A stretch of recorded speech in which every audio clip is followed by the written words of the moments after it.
नुसरत आपा, नुसरत आपा, ए नुसरत आपा। ए असलम, सारी तमीज तहजीब घर भूल कर आया है क्या? ना दुआ ना सलाम। सासू में तेरी बहन की। तो आपके शाहिद ने जो हरकत की उसके बाद भी आप क्या करने गई? और ना कभी जाएगी। तू कर क्या रहा है यहाँ? आपा को घर ले जाने आया हूँ। कोशिश करके तो देख।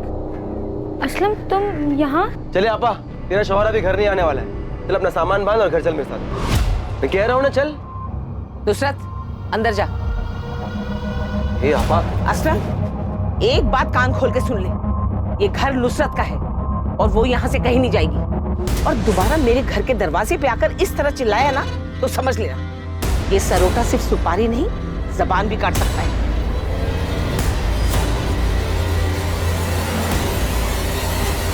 जंगल का एक भी कोना छूटा नहीं चाहिए।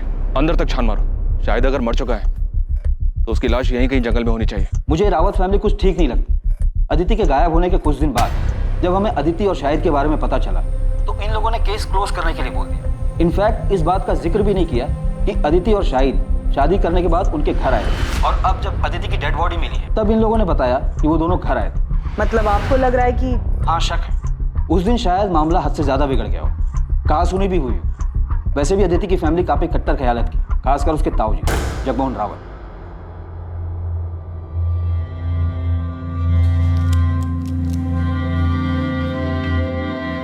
मैं जरा बाहर से होके आता, कुछ काम है। तुम सुभाष को देखते रहे, अब भी दिल पर बोझ लेकर बैठे।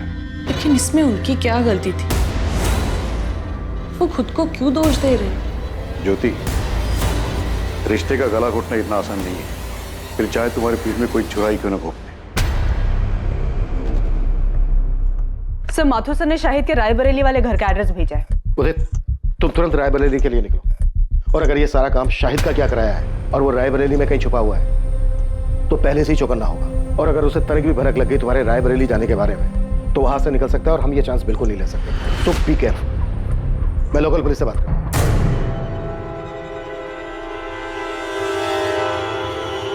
अम्मी, आप मानिए या ना मानिए, लेकिन सच यही है कि आपकी जिद की वजह से मैंने नुसरत से निकाह किया। हमारे बीच में प्यार जैसा कुछ था ही नहीं, तो ऐसे निकाह का क्या फायदा जहाँ दो इंसान खुशी ना हो। बस, नुसरत के खिलाफ मैं कुछ नहीं सुनूंगी। अम्मी मैं... चुप कर, बेहया कहीं की, कैसी बेशर्म लड़की है। अरे शादी का इतना ही शौक था तो जाके अपने माँ बाप से बोलती ना। जवान है, सुंदर है, और कौन सी तेरी उम्र निकली जा रही है जो तूने मेरे शादीशुदा बेटे को फंसा लिया। अम्मी, ये लड़की अपने घर के ऐशो आराम को छोड़कर मेरे साथ आई क्योंकि मुझसे सच्चा प्यार करती है ये, और मेरे लिए बहुत मायने रखता है। और शाहिद मैं आपके लिए कोई मायने नहीं रखती। बस नुसरत, इस बेगैरत के लिए आंसू बहाने की कोई जरूरत नहीं है। शाहिद, आज तुझे फैसला करना होगा। या तो इस लड़की को छोड़कर तू इस घर में हमेशा के लिए वापस आ जा, या इस घर को छोड़ दिया। अम्मी, चल, आपकी जबरदस्ती की वजह से मैंने नुसरत से निकाह किया। हमारे बीच में प्यार जैसा कुछ था ही नहीं। Welcome to Kanpur sir. Professor Vineet को हमने उठा लिया। वो यहाँ फिलहाल लॉकअप में बंद, लेकिन इज्जत और नौकरी जाने के बाद भी इसकी सनक बरकरार है। चलो देखते हैं शेक्सपियर के अलावा और कौन सा ड्रामा रचने की फ्राक में। एक कप और मिलेगी? लंच भी मिलेगा, लेकिन उससे पहले तुम्हें हमारे सवालों के जवाब देने होंगे। वैसे आप कौन हैं? Inspector Abhijeet Sharma, Noida police. अदिति की डेड बॉडी आपको मिली थी? हाँ। क्या लगता है आपको, अदिति को उसी टैक्सी ड्राइवर ने मारा है जिसके साथ वो आती जाती थी?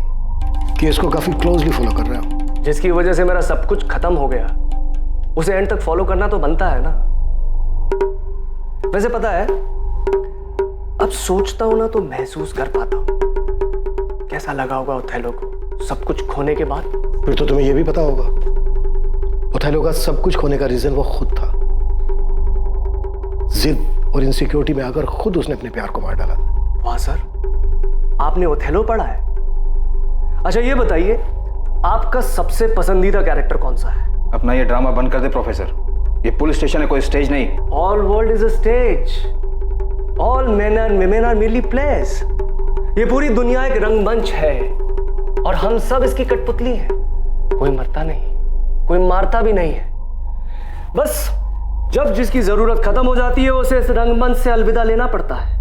अदिति शाहिद से प्यार करती थी, भाग गई थी उसके साथ। ये जानने के बाद अपनी जिंदगी में तुम्हें उसकी जरूरत तो रही नहीं होगी, तो क्या तुमने उन दोनों की जिंदगी को रंगमंच से अलविदा कर दिया?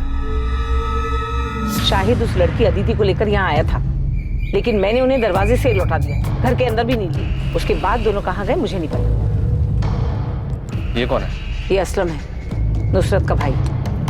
ठीक है, फिर भी हमें आपके घर की तलाशी लेनी होगी। देखिए साहब, शाहिद घर पर नहीं और पूरा गांव जानता है कि रुखसार कभी झूठ नहीं बोलती। उसके बाद भी अगर आपको अंदर जाना है तो वारंट लाइए। देखिए रुखसार जी, मामला बहुत संगीन है। नोएडा के जंगल में अदिति की लाश मिली हमें। सिर्फ अदिति की लाश मिली, शाहिद की नहीं? क्यों, मिलनी चाहिए थी। असलम क्या बकवास कर रहे हो? अरे मैं तो सिर्फ ऐसे ही पूछ रहा हूँ, वो दोनों साथ में गए थे इसलिए। साहब शाहिद कहाँ है? हम वही तो पता लगाने की कोशिश कर रहे हैं। अब या तो शायद अदिति को मार के गायब हुआ है, या फिर शायद वो खुद भी जिंदा नहीं है।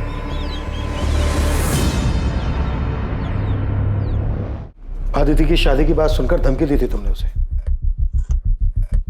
कि वो सिर्फ तुम्हारी है, लेकिन फिर जब तुम्हें पता चला कि आदिति पहले से ही एक मामूली से टैक्सी ड्राइवर शाहिद से शादी कर चुकी है, तो बहुत गुस्सा आया होगा तुम्हें, बहुत चोट पहुंची हो, क्योंकि एक मामूली सा टैक्सी ड्राइवर तुम्हारी जगह जो ले चुका था।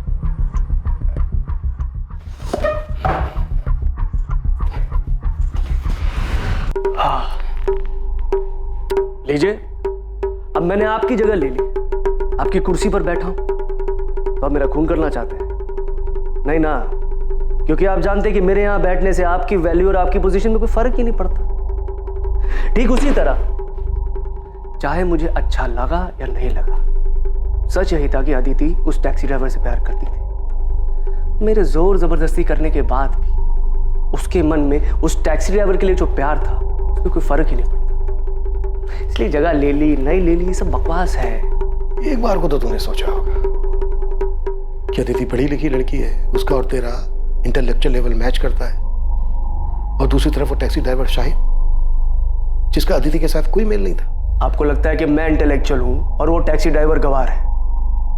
सर, ये सिर्फ एक मुखौटा है जो अंदर के असली चेहरे को छुपा देता है। बात को गोल गोल घुमाने से मुद्दा नहीं बदल जाता प्रोफेसर। जो बात है सच सच बता दे, वरना इसी लॉकअप के अंदर एक एक करके तेरे चेहरे से सारे मुखौटे उतार देंगे हम।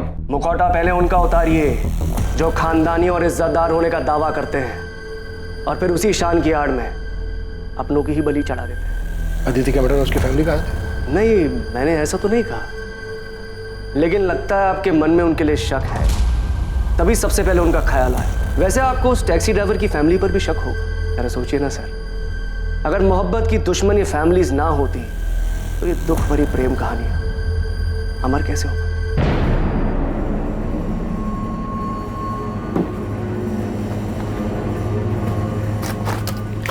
सुनिए, खाना लग गया है। हाँ, इतने पैसे? वो ऑफिस में एक एम्प्लॉय की माँ हॉस्पिटल में एडमिट है, उसकी मदद के लिए।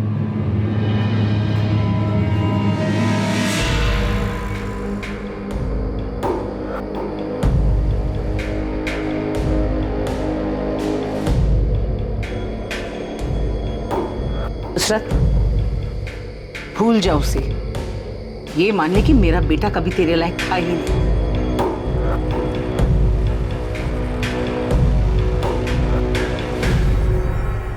साहब, मेरा भाई असलम दिल का बहुत अच्छा है, उसने कभी किसी का बुरा नहीं चाहा, लेकिन शाहिद की दूसरी निकाह की बात सुनकर वो बहुत गुस्सा हुआ था। शायद इतने गुस्से में मैंने उसे पहले कभी नहीं देखा। आपा मैं बता दे रहा हूँ, मैं उसे नहीं छोड़ूंगा। तूने मुझे फोन क्यों नहीं किया जब वो यहाँ आया था? और वो कहाँ गया है, कुछ बोल के गया है? नहीं। शायद वापस से कानपुर गया होगा, वहाँ का पता है मेरे पास। अभी जाके मालूम करता हूँ और उसका ऐसा बुरा हाल करूंगा, उसको और उस बेगैरत लड़की दोनों को तुझे धोखा देने की ऐसी सजा दूंगा ना आपा, तू देख। असलम, ये क्या कह रहे हो तुम ऐसा कुछ नहीं करोगे। छोड़ आपा। असलम, वादा करूंगी तुम शाहिद को कुछ नहीं करोगे। असलम, मैंने अपने भाई को गुस्से में आपा खोते हुए पहले भी देखा है। शाहिद पे तो वो बहुत ज्यादा गुस्सा था, यहाँ तक कि उसे सबक सिखाने के लिए वो कानपुर भी गया था। सर, शाहिद के कॉल रिकॉर्ड्स और फोन लोकेशन स्कैन किए। 8 सितंबर के बाद से उसका फोन स्विच ऑफ आ रहा था, लेकिन अजीब बात यह है कि 12 सितंबर की सुबह उसका फोन फिर से स्विच ऑन किया गया, जिसकी फोन लोकेशन नोएडा की थी, और उसके बाद चंद मिनटों बाद ही उसका फोन फिर से स्विच ऑफ किया गया। उसके बाद से अभी भी ऑफ आ रहा है। अदिति का मर्डर हुआ था 11 सितंबर की रात को, तो मर्डर के बाद शाहिद का फोन क्यों ऑन हुआ होगा? तो कहीं प्रोफेसर विनीत का इशारा सही तो नहीं था? मतलब शाहिद और अदिति किसी मुसीबत में थे, शायद किसी की गिरफ्त में, जहां पर अदिति का मर्डर हुआ, और शाहिद किसी तरह से अपनी जान बचाकर भागा और उसने अपनी जान बचाने के लिए फोन ऑन किया होगा। लेकिन इसके पहले कि शाहिद कॉल करता हुआ पकड़ा गया, और इसकी वजह से उसका फोन अभी तक बंद आ रहा है। ये काम अदिति के ताऊ जगमोहन या फिर शाहिद के साले असलम का हो सकता है। एक बात समझ में नहीं आ रही है, अदिति और शाहिद कहीं भी जा सकते थे, लेकिन ये नोएडा ही क्यों है? क्या नोएडा में इनका कोई है? तो अदिति का तो पॉसिबल नहीं है, पर शायद शाहिद का कोई दोस्त या रिश्तेदार यहाँ नोएडा में रहता हो, जिसकी मदद से वो दोनों यहाँ पे आए। शाहिद के कॉल रिकॉर्ड से एक बार फिर से स्कैन करो। देखो, फोन बंद होने से पहले उसने नोएडा के किसी नंबर पर बात की थी क्या? शाहिद का फोन ऑफ होने से पहले उसकी उस पूरे हफ्ते सिर्फ 5 नंबर पे बात हुई है, इन 5 नंबर पर। शायद इनमें से कोई नोएडा में रहता हो। अच्छा, शाहिद की लास्ट बात 444370 पर हुई है। मैंने इस नंबर के कॉल रिकॉर्ड्स मंगवाए। इस नंबर पर डायरेक्ट बात करो, शायद इसको पता हो कि शाहिद और अदिति के साथ क्या हुआ। हेलो, आप कौन? मैं असिस्टेंट सब इंस्पेक्टर सुधा अवस्थी बोल रही हूँ। जी मैडम, मैं मनोज गोयल बोल रहा हूँ। क्या आप नोएडा में रहते हैं? जी हाँ मैडम, मैं नोएडा में ही रहता हूँ। शाहिद बेग को जानते हो? जी हाँ मैडम, मैं जानता हूँ शाहिद बेग। शाहिद बेग गायब है। उसके फोन से जो 8 सितंबर को लास्ट कॉल किया गया था, वो आपके नंबर पे किया गया था। मयूरी बाग पुलिस स्टेशन आ जाइए, आपसे बात करें। अरे साहब, आप लोग ये क्या कह रहे हैं? मैंने कुछ नहीं किया है। असलम, छूट रही हमसे, समझा? हमें पता है कि तुझे अपने जीजा पर बहुत गुस्सा था, और तू अपने जीजा को और उसकी दूसरी पत्नी अदिति को सबक सिखाना चाहता था, और तुम दोनों के पीछे कानपुर भी गया था। हाँ साहब, मैं कानपुर गया था क्योंकि उस कमीने ने मेरी आपा को धोखा दिया था। लेकिन साहब, जब मैं उसके घर पहुंचा तो वहां ताला लगा हुआ था। साहब, मुझे वहां कोई नहीं मिला तो मैं रायबरेली वापस लौट आया। और साहब, अगर मुझे वो शाहिद मिल भी जाता तो मैं उसे 2 हाथ मारकर छोड़ देता, उसकी जान थोड़ी ना लेता। आखिर मेरी आपा का पति है वो, उसको मारकर मैं अपनी आपा को बेवा नहीं कर सकता था साहब। मैं तो सिर्फ उसे सबक सिखाने के लिए, डराने धमकाने के लिए गया था, ताकि वो उस लड़की को छोड़कर मेरी आपा के पास वापस आ जाए। मान लिया कि तू अपनी बहन के पति को नहीं मार सकता था, पर तू अपनी बहन के सौतन को मार के अपनी बहन के घर को दोबारा तो बसा सकता था ना? साहब, मैंने किसी को नहीं मारा है साहब। अच्छा, तो तू 10 से 12 सितंबर के बीच नोएडा में नहीं था? नहीं साहब, मैं यही रायबरेली था, बस कानपुर गया था और वहां से आने के बाद कहीं नहीं गया। तेरे कॉल रिकॉर्ड्स मंगवाए हमने, समझा? अगर पता चला ना कि तूने झूठ बोला हमसे, तो कानपुर तो क्या, तो इस थाने के बाहर 4 कदम चलने लायक नहीं बचेगा, समझा?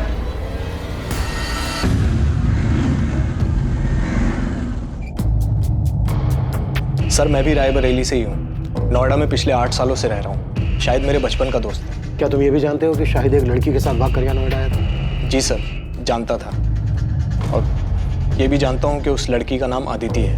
12 सितंबर को हमें अदिति की डेड बॉडी। क्या डेड बॉडी?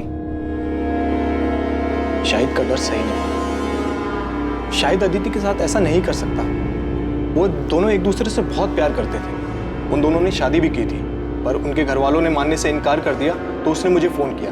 उसे कुछ पैसे और रहने के लिए जगह चाहिए थी। देख, अभी मेरे पास ना सिर्फ 5000 रुपये है।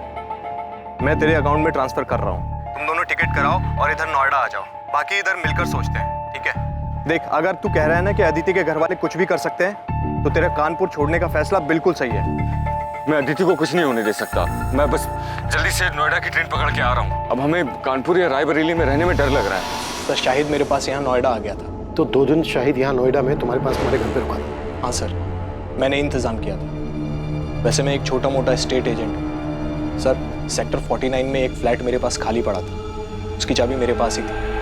वो फ्लैट मुझे किराए पे चढ़ा, तो मैंने शाहिद और अदिति को वहाँ रहने दिया।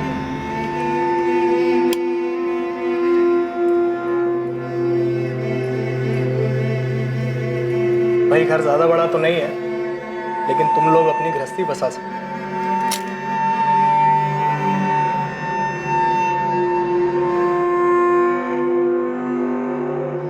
घर बड़ा नहीं, इंसान का दिल बड़ा होना चाहिए, जैसे कि आपका है।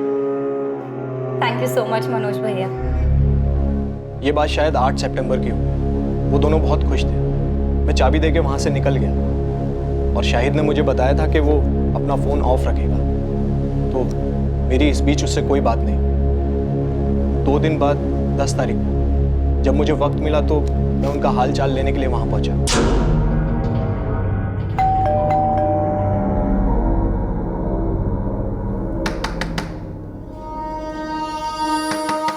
जब काफी देर तक दरवाजा पीटने के बाद भी उन्होंने कोई जवाब नहीं दिया तो मुझे थोड़ा अजीब लगा। मेरे पास फ्लैट की डुप्लीकेट चाबी थी जिससे मैंने फाइनली दरवाजा खोला।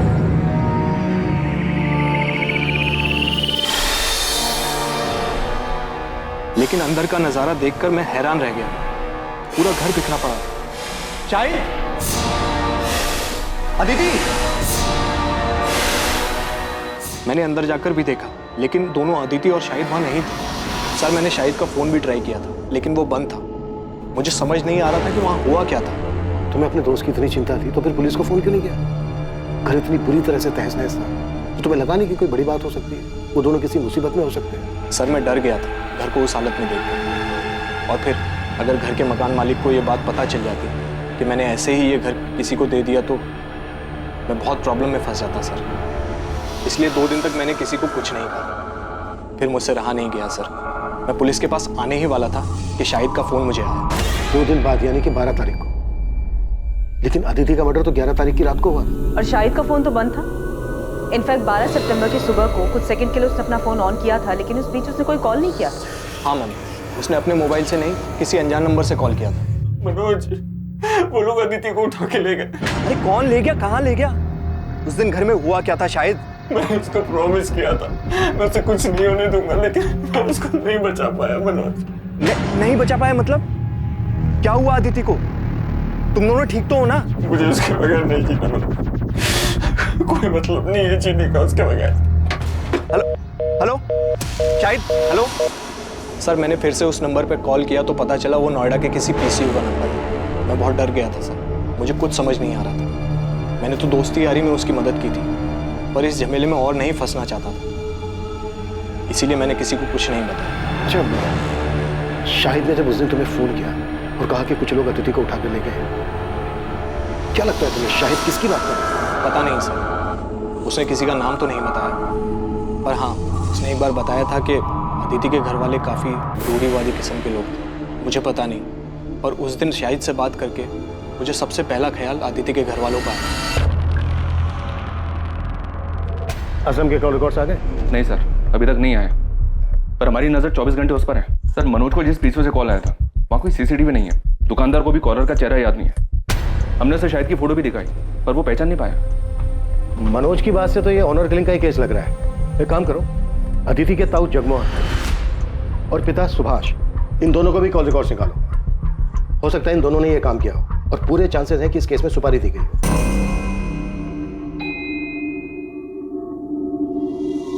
कहीं जा रही हो? हाँ, वो थोड़ा बाजार जा रही थी, सामान लाना था। अरे तो ड्राइवर को बोल देती, वो लेके आता। अरे नहीं, यही पास के बाजार ही जा रही हूँ। पैदल चली जाऊंगी, इसी बहाने थोड़ा चलना हो जाएगा। चलती हूँ।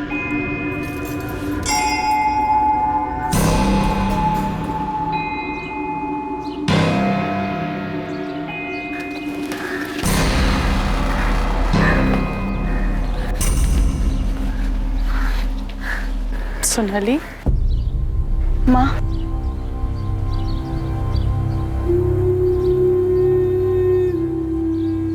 सोनाली, तुझे ये जगह याद है? तुझे और अदिति को ये जगह बहुत पसंद थी। तू तो दूसरे बच्चों के साथ खेलती थी लेकिन अदिति चुपचाप एक जगह बैठकर किताब पढ़ा करती थी। मैंने जो किया उसके लिए अब तक नाराज हो आप मुझसे, या आप पापा से डरती हैं कि उन्हें पता चल गया तो बवाल मचा देंगे? सोनाली, ये सब इतना आसान नहीं है। हम जिस समाज में रहते हैं बस इसी समाज की वजह से आज तुम्हारी दोनों बेटियां तुमसे अलग हैं और पापा की रूढ़िवादी सोच की वजह से ना आज अपनी एक बेटी को हमेशा हमेशा के लिए खो चुकी हैं आप।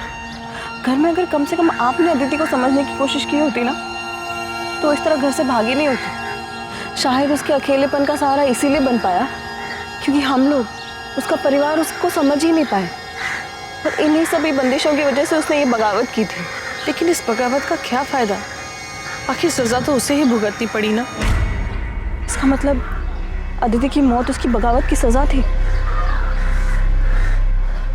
माँ मुझे सच सच बता, क्या अदिति को मरवाने में पापा का हाथ था? मुझे नहीं पता सोनाली, और सच पूछो तो मैं जानना भी नहीं चाहती। इसका क्या मतलब है माँ? आप कुछ जानती हैं? अदिति की मौत के बारे में आप कुछ जानती हैं?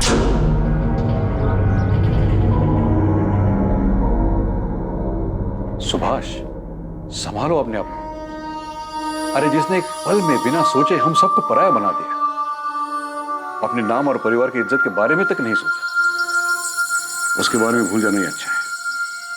भैया आप जिसकी बात कर रहे हो वो मेरी बेटी है। सुभाष, अदिति मेरी भी बेटी थी। मेरे लिए भी ये सब करना आसान नहीं है, लेकिन अपने परिवार और प्रतिष्ठा बनाए रखने के लिए हमने जो फैसला लिया है वो बिल्कुल सही है। जब से अदिति की लाश देखी है तब से घूम फिर कर ये बात मेरे मन में आके अटक जाती है। फिर लगता है कि नहीं, वो ऐसा कुछ नहीं कर सकती, लेकिन उनकी बातें याद आ जाती हैं और फिर लगता है कि इन सब के पीछे इन्हीं का हाथ है। हाँ, ये सच है कि 3 साल पहले जब सोनाली घर से भाग गई तो मैंने कुछ लोगों को पैसे दिए, उन्हें सोनाली के पीछे भेजा था, लेकिन उसे मारने के लिए नहीं, बल्कि उसे वापस घर लाने के लिए। बाप हूं मैं उसका, कसाई नहीं हूं। इससे पहले कि वो भानु से शादी कर ले, मैं एक आखिरी कोशिश करना चाहता हूं। पहली बार सोनाली आपके हाथ से बच के निकल गई, आप कुछ नहीं कर पाए, लेकिन इस बार अदिति के वक्त आप कोई चांस नहीं लेना चाहते होंगे। वैसे भी अदिति आपकी सगी बेटी तो थी नहीं। जब अदिति और शाहिद आपके पास आशीर्वाद लेने आए होंगे तो आपका खून तो खोला ही होगा। मैं अदिति पर गुस्सा नहीं था, उसकी नादानी पर हैरान था। बुरा तो इस बात का लग रहा था कि मैं अपनी बेटी को समझ ही नहीं पाया। शायद इसीलिए उसने मुझसे बिना पूछे इतना बड़ा कदम उठाया, इतनी बड़ी गलती कर दी। तो मतलब आप ये मानते हैं कि अदिति ने जो किया वो गलत था? हाँ, बिल्कुल गलत था, और आज जो उसकी हालत हुई है वो उसी गलती का नतीजा है। तो आप ये मानते हैं जगमोहन जी कि अदिति की मौत उसकी गलती की वजह से हुई? तो जाहिर सी बात है इस बात पर आपको खुशी हुई हो। ये कैसा बेहुदा सवाल है इंस्पेक्टर? अदिति मेरी भी बच्ची थी, मुझे जिंदगी भर उसे खोने का दुख रहेगा। और पछतावा? हाँ, वो भी है कि मैं अपनी बेटी को समझ नहीं पाया। बाप होने के बावजूद अपनी बेटी को बचा नहीं सका। भैया का तो नहीं जानता, पर मैं अपनी बेटी को कभी कोई नुकसान नहीं पहुंचाऊंगा। हर मुजरिम शुरुआत में अक्सर यही राग अलापता है जगमोहन जी। ठीक है, इसके आगे मैं कुछ नहीं बोलूंगा। आप जो सोच रहे हैं उसे साबित करके दिखाइए।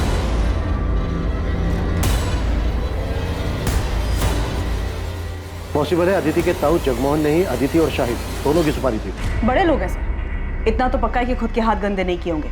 जैसे सोनाली के वक्त गुंडे भेजे थे, शायद इस बार भी किसी को सुपारी दी हो। खबरी नेटवर्क को एक्टिव करते हैं। नोएडा और कानपुर, इन दोनों जगह के हिस्ट्री शीटर्स को स्कैन करने के लिए बोलते हैं। अगर इन दोनों में से किसी भी जगह से सुपारी निकली होगी तो पता चल जाए।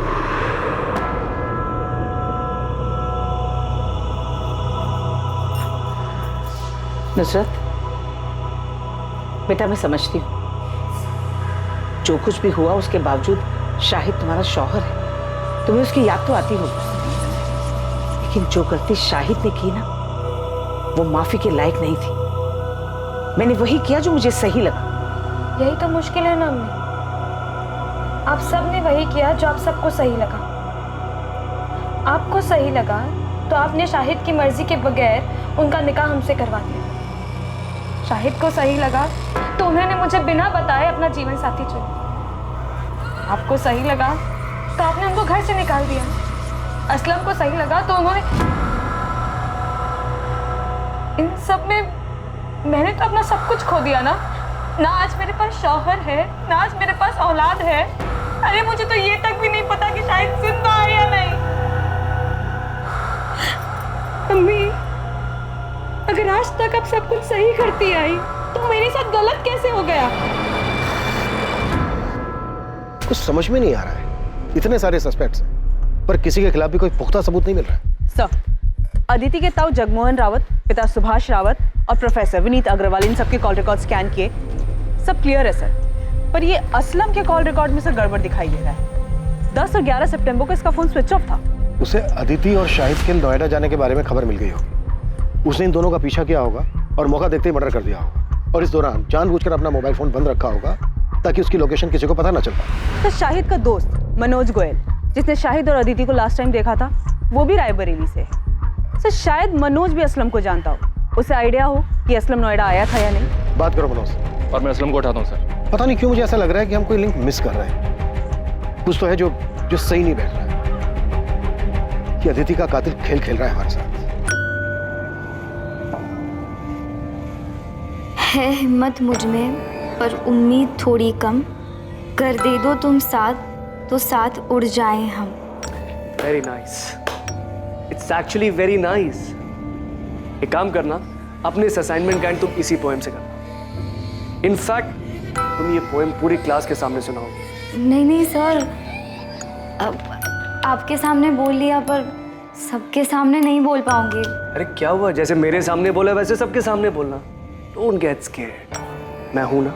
आपकी बात अलग है सर, आप शायद ऐसे इकलौते इंसान हैं जिसके सामने मैं ऐसे पोयम सुना पाई, क्योंकि मैं आपके साथ बहुत कंफर्टेबल फील करती हूँ।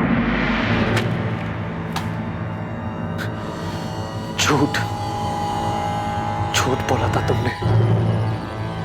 मैं इकलौता नहीं था, कोई और भी था।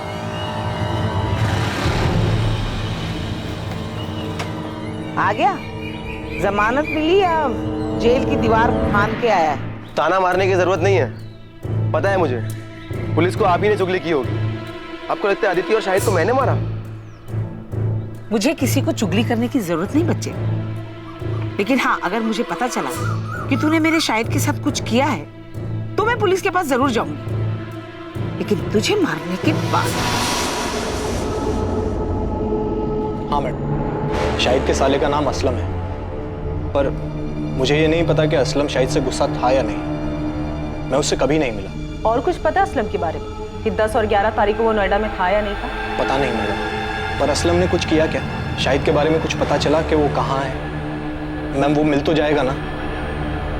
कभी कभी लगता है कि अदिति की तरह कहीं वो भी। मनोज, अभी इस बारे में कुछ पता नहीं चल पाया, लेकिन अगर तुम्हें कुछ पता चलता है या कुछ याद आता है तो हमें फौरन बता। जी मैम। ये क्या तमाशा लगा रखा है आप लोगों ने? जब देखो उठा ले आते हैं। सब समझता हूँ मैं, आप लोग को कोई मिल नहीं रहा है इसलिए बार बार मुझे बलि का बकरा बना रहे हैं। गरीब आदमी, उसने मेरा फायदा देख असलम, ये नौटंकी ना नेताओं के लिए छोड़ते हैं। इस बार पुलिस का डंडा चालू हुआ ना तो फिर रुकना मुश्किल है, सोच ले। कॉल रिकॉर्ड्स के हिसाब से 10 और 11 सितंबर को तेरा फोन बंद था। फोन क्यों बंद था तेरा? कहाँ था 2 दिन? यहाँ नोएडा शाहिद के पीछे आया था ना तू? नहीं सर, दोनों दिन मैं अपने घर पर ही था। मेरा फोन खराब हो गया था इसलिए बंद था, और मैं बीमार था इसलिए फोन ठीक करवाने बाहर नहीं जा पाया। इन 2 दिन में तेरे साथ था कोई जो तेरी इस बात को कंफर्म कर सके? ये इत्तेफाक नहीं हो सकता असलम कि जिस रात अदिति का मर्डर हुआ उस रात तेरा फोन भी खराब था। बल्कि सच ये है कि फोन तूने जानबूझ के बंद रखा था ताकि ये पता ना चल सके कि तू इधर नोएडा में फंस गया। तू असलम, बेहतर तेरे लिए यही है जो भी सच है वो गलत है, नहीं तो ऐसा बीमार करेंगे कि जिंदगी में कभी ठीक नहीं हो पाएगा। सोच ले। असलम को बुरी तरह से तोड़ा, लेकिन अभी वो वही रट लगाया हुआ है कि 10 और 11 सितंबर को रायबरेली में ही था।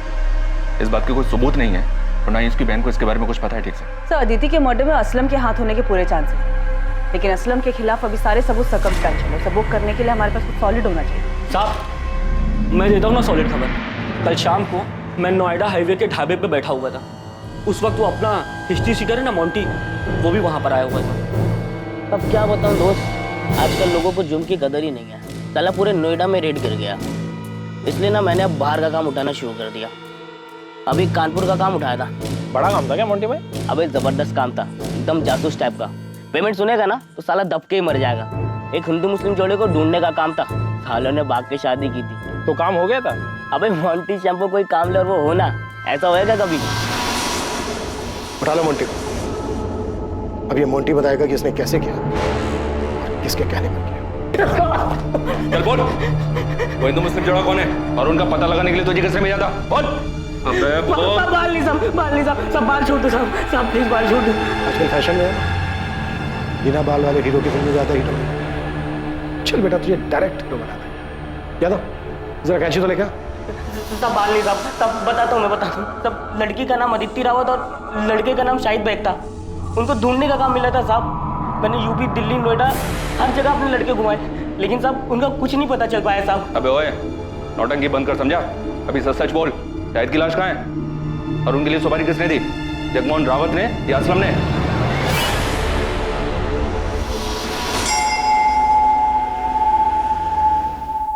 देखिए, बात को घुमाइए मत, सीधे सीधे बोलिए कि आपको लगता है मैंने अदिति को मारा है और आप मुझे गिरफ्तार करने आए। हम आपको नहीं, आपके भाई को गिरफ्तार करने आए।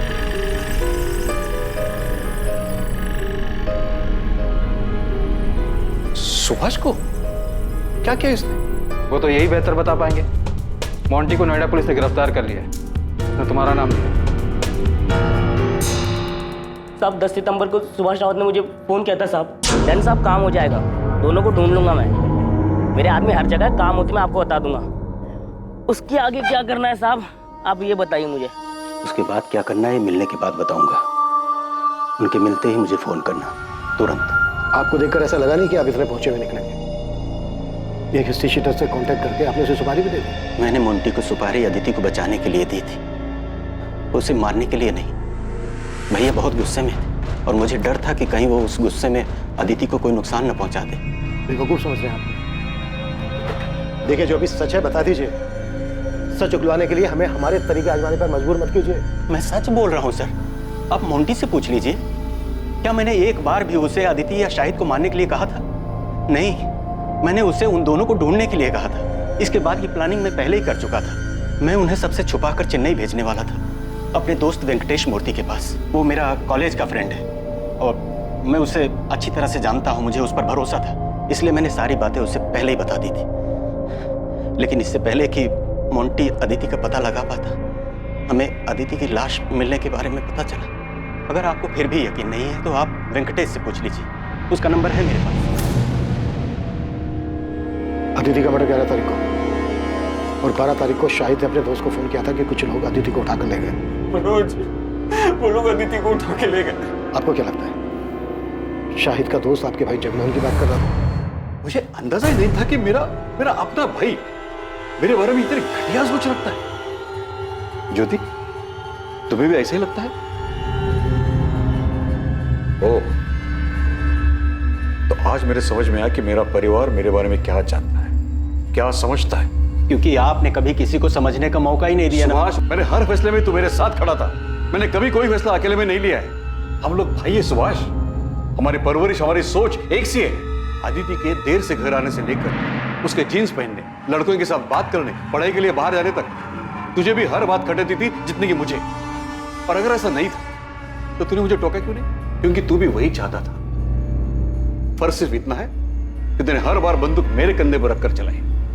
अदिति और शाहिद की शादी से तुझे भी उतना ही बुरा लगा था जितना कि मुझे। क्या पता तूने मोंटी को उन्हें बचाने के लिए भेजा था या मारने के लिए। आप कह रहे हो कि मैं खुद अपनी बेटी को मरवाऊंगा? अच्छा, अपनी बेटी? आज जब तेरे अपनी बेटी की बात आई तो तूने बिना सोचे समझे मुझ पर उंगली उठा दी। सुभाष, एक ही सिक्के के दो पहलू है हम। फर्क सिर्फ इतना है कि हमारे चेहरे अलग अलग हैं।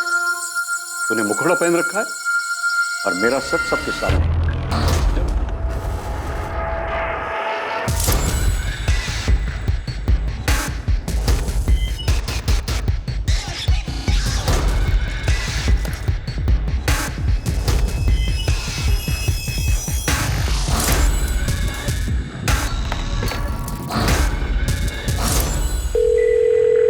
हेलो, एक टेम्पो का नंबर भेज रही हूँ, उसके ओनर की डिटेल चाहिए मुझे तुरंत।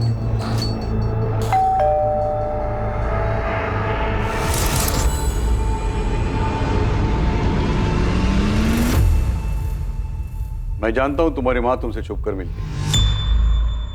तुम्हारे लिए अच्छा ही होगा तुम हमारे परिवार से दूर रहो और ये बात दोबारा मुझे दोहरानी न पड़े। छूट क्या रहा है उसे? असलम भी कुछ नहीं बोल रहा है, उसके खिलाफ भी कुछ नहीं मिल रहा है, बाकी सबके कॉल रिकॉर्ड्स भी क्लीन है। चोरी किए गए गहनों के बारे में भी अभी तक कोई इन्फॉर्मेशन नहीं मिली है। तकरीबन 15 लाख के थे, पक्का कातिल के पास ही होंगे। क्योंकि अगर उसने गहने बेचने की कोशिश की होती तो नोएडा, कानपुर या रायबरेली के किसी ज्वेलरी शॉप से ऐसी कोई खबर सामने आ ही जाती। 12 सितंबर की सुबह 2:54 पे ये टेम्पो चिवारी गांव की तरफ मुड़ा था। उस रात भर में ये अकेला व्हीकल है जो 1 बजे के बाद उस रास्ते से गुजरा था। तब मुझे पूरा यकीन है अदिति को इसी टेम्पो में ले जाया गया होगा। और सबसे बड़ी बात, इस टेम्पो के ड्राइवर ने बताया कि उसके मालिक ने अचानक से उस रात फोन करके ये टेम्पो मंगवाया था। इसका मालिक का नाम?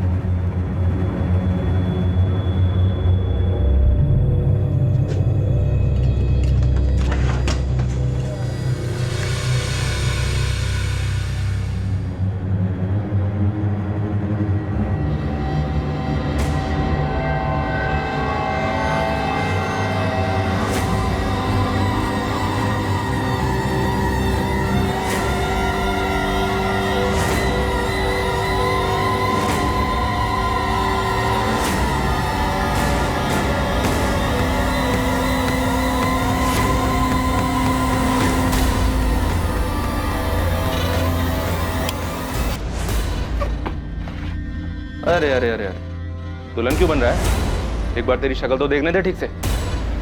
अरे तो तू है तो कल से बुलावा है तेरी, वहां चलकर चाहे जितनी मर्जी शर्मा लेना।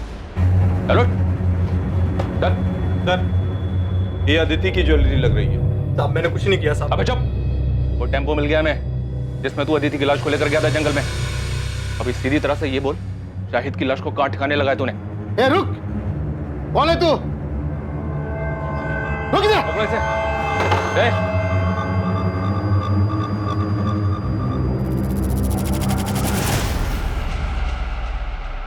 शाहिद बेग, ये जब से आया तब से इसने मुझे एक बार भी गहने छूने तक नहीं दिए। आज जब ये खाना लेने बाहर गया, मैंने सोचा 2-4 गहने निकाल ले। मेरे साथ गद्दारी कर रहा था। इतना गिरा हुआ इंसान है। बंद करिए नौटंकी। और ये कैसी प्रेम कहानी है जिसमें लैला मर गई और मजनू अभी तक जिंदा है और उसके गहने दबाकर बैठा है? ऐसा मत कहिए सर, सच्चा प्यार कर देते हम दोनों, निकाह भी किया था हमने, सबकी सहमति से नया घर बसाना चाहते थे, लेकिन ऐसा हुआ नहीं। तो तुम अदिति को लेकर यहाँ नोएडा मनोज के घर ले आए और सर हम इसके दिए हुए घर में खुश थे।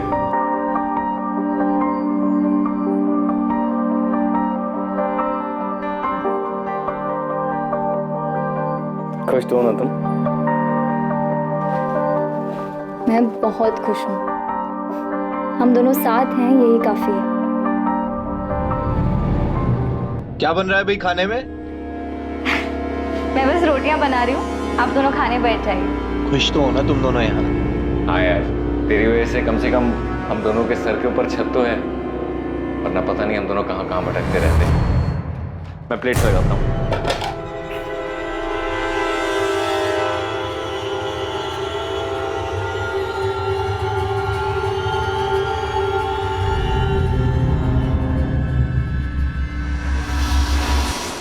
शाहिद ने मुझे कई महीने पहले अदिति की फोटो भेजी थी, मुझे वो तभी से अच्छी लगने लगी थी। और जब मैंने अदिति को सामने से देखा तो मेरा दिमाग घूम गया। मुझे हर जगह हर वक्त वही दिखाई देती थी।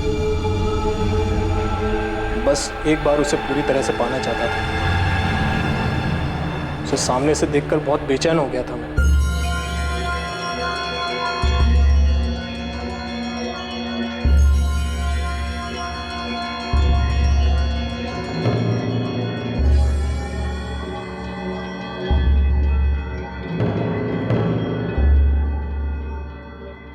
मनोज भैया, शाहिद बस 5 मिनट में ना कर आएगा, तब तक आप चाय पीजिए।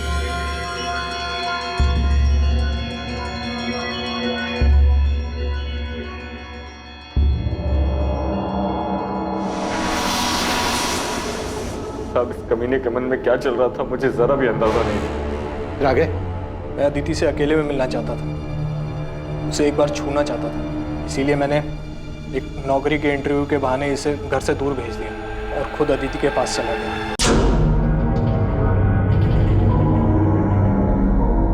हो गया अदिति? हाँ, बस 2 मिनट।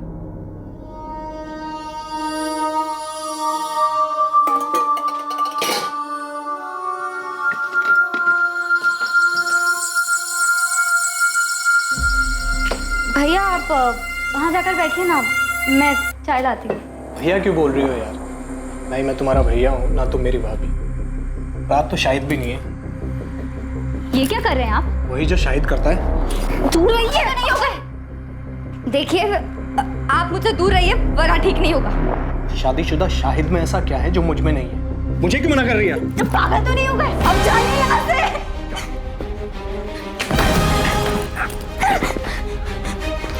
मैं मार दूं। अब जाइए यहाँ से।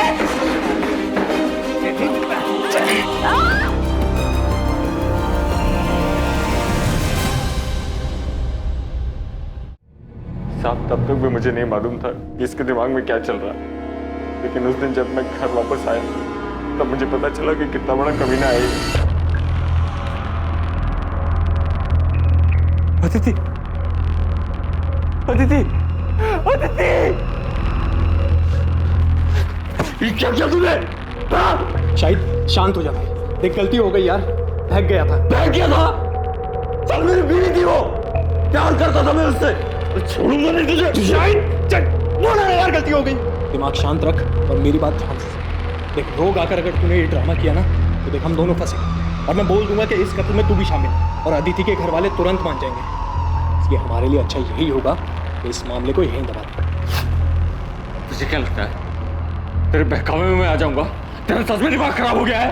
देख शाहिद भाई मेरी बात सुन यार, हम सालों पुराने दोस्त हैं यार, एक लड़की के चक्कर में अपनी दोस्ती खराब करेंगे? अरे ये तो गई, वापस नहीं आएगी। इसके जैसी हजारों लड़कियां तुझे मिलेंगी। तुझे नई जिंदगी शुरू करनी थी ना, रायबरेली से बाहर निकलना था। मैं भी तेरे साथ चलूंगा, मेरे पास पूरा प्लान है और हमारे पास इसके गहने भी हैं यार। हम दोनों की लाइफ सेट हो जाएगी, समझ रहा है मेरी बात? जिस लड़की ने तेरे लिए अपना घर छोड़ा, परिवार छोड़ा, ऐशो आराम छोड़ा, कुछ नहीं देखा तेरे सामने, उस लड़की की मौत से तू 5 मिनट में उड़ गया। ये प्यार था तेरा अदिति के लिए? क्या करता सर, आप ही बताइए। अदिति तो मर गई थी, वापस नहीं आने वाली, इसलिए मनोज जैसा कहता रहा मैं वो करता रहा।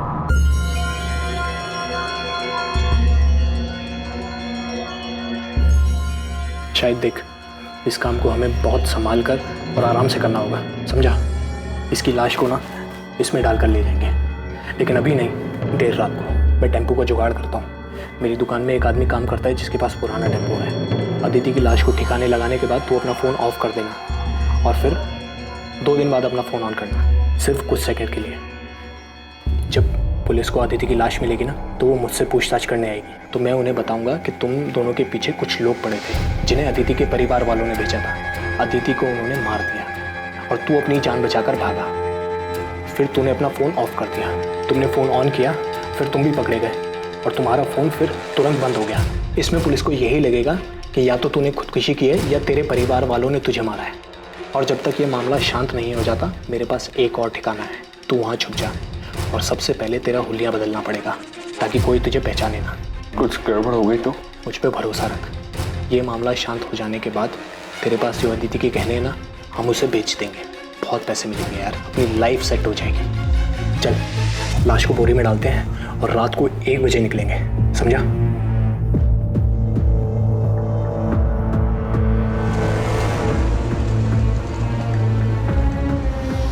और फिर अदिति की लाश को हम जंगल में फेंककर घर वापस आ गए। साले तो अदिति से प्यार करता था, 5 मिनट में उसके कातिल के प्लान में शामिल हो गया ताकि तू अदिति के पैसों से एक सुकून भरी जिंदगी शुरू कर सके। मैं इसके बहकावे में आ गया था, मैं सच कह रहा हूँ, उसकी मौत का मुझे अभी भी बहुत अफसोस है। मैंने अपनी पूरी जिंदगी में तेरे जैसा स्वार्थी आदमी नहीं देखा। क्या नहीं था तेरे पास? हाँ? क्या नहीं था तेरे पास? एक समझदार बीवी थी, बेहद प्यार करने वाली अदिति थी, लेकिन सच ये है कि तू इनमें से किसी के लायक नहीं था।